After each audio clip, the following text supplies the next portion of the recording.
والصلاة والسلام علی نبینا محمد وعلی آلہ وصحبہ اجمعین، اما بعد۔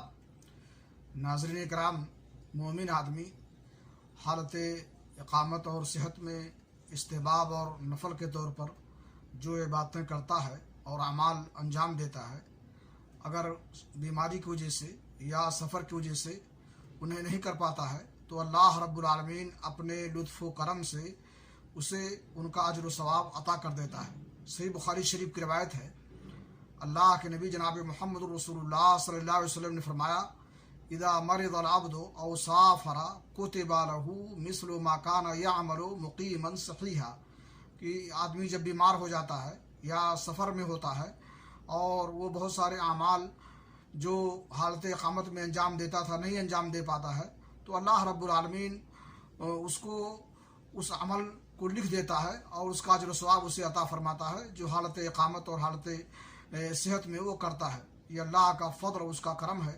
اس لیے اللہ رب العالمین سے ہم دعا کرتے ہیں کہ اللہ تعالی ہمیں فرائض کے ساتھ نفلی عبادتیں کرنے کی توفیق عطا فرمائے اور ان کا اجر و ثواب ہمیں سفر اور حضر میں عطا فرمائے۔ تقبل یا رب العالمین۔